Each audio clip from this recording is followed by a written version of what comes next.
Janet. And we are the news anchors of HPE 13 News. We will begin this evening's program with a look in our local news. Here in Los Angeles, we are in a 4-year drought. Wow, that's a long time without water. Say, what caused the drought conditions anyway? You know, I'm not exactly sure. Let's get more information on the subject. In order to get more information on our current drought conditions, let's turn things over to our local HPE 13 weather team. Hi, I'm Jordan. I'm Andrew. I'm Cooper. And we are the HPE 13 weather team. Weather is what is going around the atmosphere at any given time. Did you know that this May the average rainfall in Los Angeles is only 0.37 inches so far? For better understanding of exactly how little that is, take a look at this graduated cylinder. Wow, that's not even an inch for the whole city. Well, weather is affected by the climate in a certain region. Climate is specific and usual weather pattern for any given place. Did you know that the average high temperature for this May is 75 degrees with no chance of precipitation in sight? Did you also know that the average low for this May is only 58 degrees Fahrenheit? That means the temperature doesn't really change from day to day. Wait a minute, isn't California in a devastating drought? What exactly is a drought anyway? Droughts are when a city or state gets less precipitation than usual. This can be affected by the climatic region that you live in. Guess what climatic region Los Angeles sits? Which? Well, we're in the semi-arid and marine region. Do you know why? We're in the marine region because we are near the Pacific coast, but it is also like a desert here because of how dry the climate is. So we are also in the semi-arid region. I get it. It's because the word arid means dry. Well, we do get such little rain. That is why we are in the semi-arid region. After tracking our area's weather for some time, we realized that the precipitation trend for our area is almost always at 0% precipitation. Unfortunately, our climate is severely affected by both the lack of rain on the ground and the decreased snowpack in the mountains. Say, let's take a look at the water cycle so our viewers can better understand when one stage is missing. Okay. You see, water evaporates from Earth's surface and floats up into the atmosphere. Evaporation is when water molecules heat up and change from a liquid into vapor that floats up into the air. Condensation is when the evaporated water cools down and returns from its gas state back into liquid again. Oftentimes, the process of condensation begins to collect on dust particles. When trillions of water molecules begin to change from their liquid to a gas state, from their gas state to a liquid state again in the sky, that's when we get clouds. Precipitation is when clouds are so saturated or filled with water that they can't hold on to any more water molecules. As you can see, this is a normal cloud, and this is a cloud that is saturated and that is raining. Once they get big and heavy enough, gravity starts to pull down the condensed water droplets into the form of rain, sleet, snow, or hail. When there's no precipitation, fresh water cannot come down from the sky and replenish the natural resources in an area. California doesn't get enough rain. When an ecosystem doesn't get enough rain, all the living organisms in it begin to suffer. If we don't conserve the little water that we have now, we will run out. Once that happens, all the living organisms will soon begin to die. So save water, save life. If we work together to conserve water, we may be able to share this precious resource for a long time to come. And now back to the HPE 13 newsroom. Wow, thank you to the weather team for that important information. Next up, an international report which you won't want to miss. That's right. We'll be right back after these brief messages. Stay tuned. When you're thirsty, make sure you use a reusable bottle and not a plastic bottle because you're wasting more water than you think. And did you know that only 1% of the Earth's fresh water is drinkable? So we have to conserve that water. Plus, Nestle took over 80 million gallons of water from us in a year! We're wasting so much water. For example, when we flush the toilet, we use about 6.1 liters of water, also known as 1.6 gallons of water. California thinks nothing is wrong, but really we're in a huge drought, so it's our job to conserve water. With water we are wealthy, but without it we are unhealthy. Welcome back to the HPE 13 Nightly News. And now for International Report. Hold on, are there other water problems in other places too? Yes. For example, in Sao Paulo, Brazil, the area is experiencing very severe drought conditions. That sounds pretty serious. The people of Sao Paulo, Brazil, are so desperate for rain, they began to drill secret wells in order to get access to water that they need. Won't they get in trouble by the government for drilling illegally? Of course they'll get in trouble, but it's happening so often that the government just can't keep track. And illegal drilling has started to contaminate the groundwater that people are trying to access. That could cause a really big problem for the people in the area because of this kind of drilling. So severe drought conditions can be made worse by the contamination of water supply that is currently being stored underground, and all because the citizens of Sao Paulo are panicking over the lack of rainfall? Wow. Sao Paulo isn't the only region where people are panicking over the lack of resources. Did you know a man in Oregon collected rainwater off his own property? That's a smart idea. Is that legal? No, you see, he was building reservoirs and dams so he can redirect the natural runoff flow so that he can collect precipitation and use it in the future. Wait, so you mean he was trapping water that should have flowed down to other people too? That's right. After the government told him that it was a public resource, he didn't listen, so he was fined and sent to jail. OMG! But doesn't the government create dams and change the water flow all the time? As a matter of fact, that's how water is transferred from places like the Owens Valley to cities like Los Angeles. I wonder how Owens Valley feels about the government deciding that the needs of LA are greater than their own. That's a great question. It should definitely be explored, but unfortunately we are running out of time. That's right, Sanjana. We have to keep moving along. We'll be back after this commercial break. So guess what? I got these earrings at a sale for $15. Can't you believe that? Oh, I missed. Oh well. Hey, Rosie, that's wasting water. Plus we're in a drought. Didn't you know that? Hey, you water waster. What do you think you're doing? Don't you know you're polluting the environment? Besides, the animals can suffocate. What seems to be the problem? Oh, I see. You didn't throw your water bottle away. That's littering and wasting water. I'm sorry. It meant to go in the trash. Water is precious, and you should be thankful we at least have some water to drink. I agree. Now I know to use reusable water bottles. So now you know not to waste water. Conserve water! Allow us to introduce ourselves. My name is Nate. My name is Jaden. My name is Justin. And I'm Angel. And we are the HPE 13 Contamination Crew. And we are here to talk about the trouble with contaminated water. Did you know that approximately 15 million people die every year? How? Because they don't have access to clean water. People cannot live without fresh water, so we have to ask the government to create programs that bring clean water to people all around the world. I think you're right. Did you know that every 8 seconds a child dies because of contaminated water? What? Yes! That's very sad. Did you also know that contaminated water carries diseases that can lead to serious problems in our bodies, such as cholera and typhoid? Really? But why don't they just filter the water at a water treatment plant? That's because water treatment plants do not exist everywhere in the world. At least not yet. Well, that has to change before it's too late. It is unethical for some people to not have access to clean water when we can just turn on the sink whenever we want. Yeah, we should not pollute our water and take care of it instead. We should write to the government to demand that people who don't have access to clean water get the resources they need. That's right. It is our job to speak up for those who don't have a voice of their own.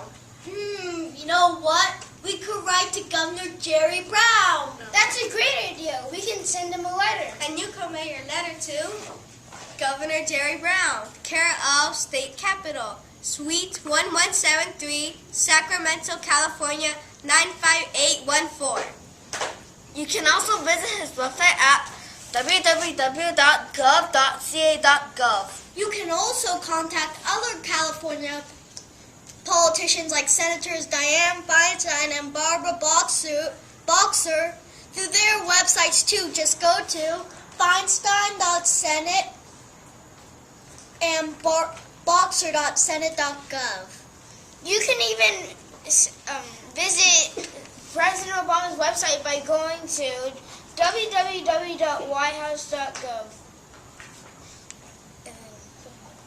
Let's all work together to spread the water word. And now back to the HPE 13 anchor desk with our next story. Wow, who knew so many people out there drinking contaminated water all around the world? I guess that makes us pretty lucky. We sure are, but we have to remember to keep fighting for those who still need our help. Everyone deserves to have fresh, clean water to drink.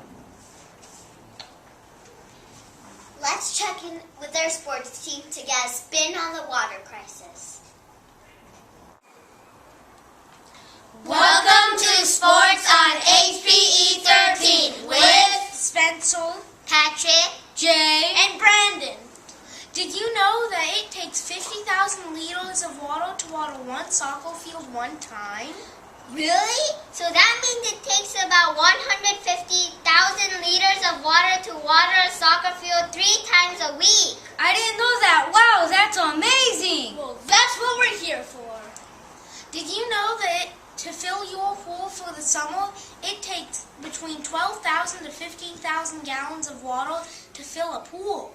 Did you also know that in 2009 it only cost $2 for each 1,000 gallons of water for pools? Times have sure changed. It takes between 15,000 to 18,000 gallons of water to make all the 8 layers of a hockey rink. That's unbelievable. That's a big water user. You know what other sport uses tons of water? What? Golf. Golf uses about 762 billion gallons of water a year. Have you seen those golf courses? The grass is always green. A lot of wealthy people play golf, and wealthy people want beautiful places to play on. That's why the water use in golf has gone up by so much. That's why California's Governor, Jerry Brown, has been talking to businesses and limiting golf class watering. Enough about golf. Now to football. Did you know that 13 out of 31 football fields use fake grass in the NFL? So that means most of the other football fields have real grass that needs to be watered to stay green.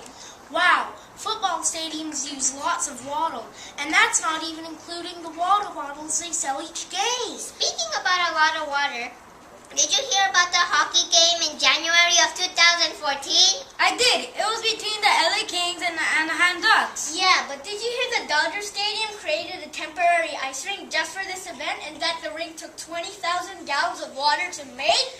20,000 gallons? With that much water, you could give 2.86 16-ounce bottles of water to each person in a filled-to-capacity Dodger Stadium.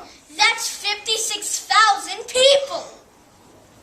It's the same as taking 800 10-minute showers. You could also serve 320,000 8-ounce glasses of water. You could even provide water for one house for 2 months. The average American household uses about 320 gallons of water per day. Spectacle or survival? Which matters more to you? So, for a solution to these water problems, we suggest to all sports associations to use fake grass. I agree. Sports like football, soccer, and golf could save billions of gallons of water if they used fake grass. Also, if baseball games gave away free reusable water bottles, people would have to use less plastic. Well, that's it for sports. We hope you think more deeply about how much water you use when you play sports. And use fake grass. This was Sports on HPE 13. And now back to our anchors for the next story. Wow, sports stadiums sure do use a lot of water. They sure do, Lily. Up next, in a special HPE 13 report from Kelly Ching. Hi, this is Kelly Ching, bringing you a special report about plastic-eating fungi. A group of students from Yale's Department of Molecular Biophysics and Biochemistry made a discovery on an expedition to the Ecuadorian rainforest. They found a rare and exotic fungus that has a healthy appetite for polyurethane or plastic. This species of fungi has extraordinary features. For example, this fungi is known to disintegrate plastic and can live in an anaerobic/oxygen-free environment, such as the ocean or under landfills. Microorganisms don't really recognize polyurethane as food. Plus, it takes centuries and centuries for plastic to break down. But the fungi Pestaloztiopsis mycospora can change the world for the better. Reducing human hills of plastic should probably be the first step to stop pollution. If the plastic-eating fungi is willing to help the earth, that would be better. There is also a risky chance the fungi will spread and eat the precious possessions we want to keep. So we have to experiment with the fungi before we take any big steps. Plus, we have to find a way to contain the fungi so it won't spread too much. That's all I have today, folks. Stop polluting. Back to you, Raquel. Wow, I'm speechless. I had no idea that nature could have a possible way to fight back against our current human footprint. The future possibilities of a fungus like that could be endless. And now for our final segment, we turn to the HPE 13 business desk to get a clear understanding on the Nestle Water Company's involvement on the California's water crisis. Over to you, business. Hi, this is Sophia, Jamie, Patrick, and Emily. And we are from the HPE 13 Business Desk. Water is big business. What do you mean by that? There are dozens of water bottle companies all around the world. Look at this chart. It just lists a few that we're more familiar with. Each bottle of water that is sold makes a lot of money for the company, and each bottle of water takes water and energy to make. There are millions of bottles a year that are not recycled, and they go to landfills or end up in the ocean. So not only are people paying for water they could get for free, thousands of them pollute our water with their bottles. Right. One company, Nestle, has been in the news a lot. What's going on with them? People are operating some of their bottled water plants with a license that expired over 25 years ago. What? Other people are mad because the chairman of Nestle was quoted as saying that water is not a human right.